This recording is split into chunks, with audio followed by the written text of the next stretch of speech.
अस्सलामु अलैकुम viewers, welcome back to my channel doctor of medicine, जिसमें आज मैं आपको गायनोट्रेवोजन क्रीम के बारे में रिव्यू दूंगी। गायनोट्रेवोजन क्रीम का क्या यूज़ होता है और कौन से मकासद के लिए आप इसका इस्तेमाल कर सकते हैं, इसका यूज़ किस तरह से करना चाहिए, साइड इफ़ेक्ट्स क्या हो सकते हैं, ये सब जानते हैं इस वीडियो में।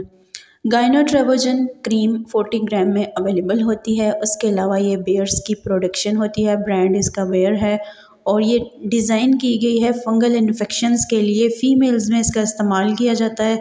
उसके अलावा ये in the form of tablet भी अवेलेबल होती है। इसकी टैबलेट भी आप जो है वो मुख्तलिफ़ फंगल इन्फेक्शंस में इस्तेमाल कर सकते हैं।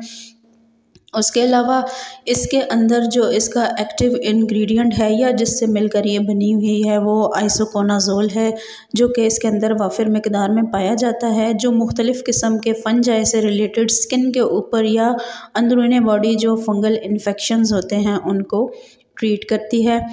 ये आप टैबलेट की फॉर्म में भी इस्तेमाल कर सकते हैं। उसके अलावा फ़ीमेल्स के जो प्राइवेट एरियाज़ में इन्फेक्शंस हो जाते हैं उसमें एज अ क्रीम भी ये अवेलेबल होती है, उस तरह भी आप इसका इस्तेमाल कर सकते हैं। ये था इसका इंट्रोडक्शन। अब हम बात करते हैं कि कौन सी कंडीशन में आप इसका यूज़ कर सकते हैं। ये मेडिसिन बेसिकली ऐसे मरीज़ों के लिए या ऐसे मरीज़ों के लिए डिज़ाइन की गई है जिनमें कैंडिडा फंगल इन्फेक्शन होता है या एक मिक्स तरह का इन्फेक्शन होता है जो कि फंगस से रिलेटेड होता है, और कुछ हालात में बैक्टीरियल इन्फेक्शंस में भी इसका इस्तेमाल लाया जाता है।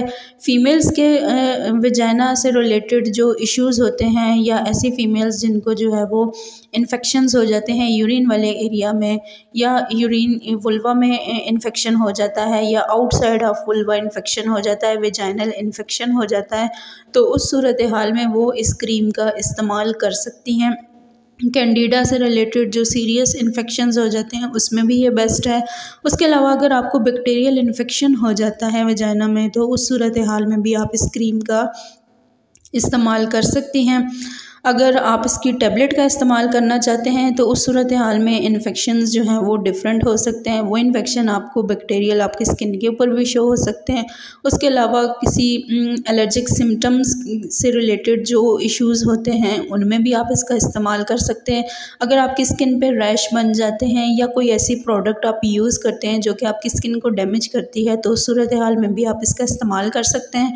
उसके अलावा स्किन के ऊपर होने वाले बैक्टीरियल और फंगल इन्फेक्शन में या एलर्जी की सूरत में आप इसकी टैबलेट का भी इस्तेमाल कर सकते हैं और क्रीम का भी इस्तेमाल कर सकते हैं।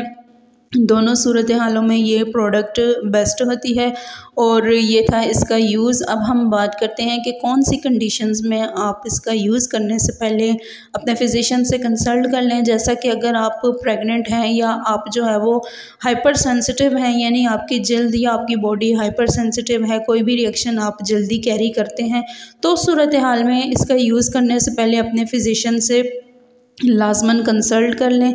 अब बात करते हैं साइड इफ़ेक्ट्स के बारे में कि अगर आप ये यूज़ करते हैं तो साइड इफ़ेक्ट इसमें क्या क्या हो सकते हैं। इसमें जो है वो तकरीबन आपको जलन महसूस हो सकती है, आपकी स्किन के ऊपर इन्फ्लेमेशन शो हो सकती हैं, स्वेलिंग हो सकती है, रेडनेस हो सकती है।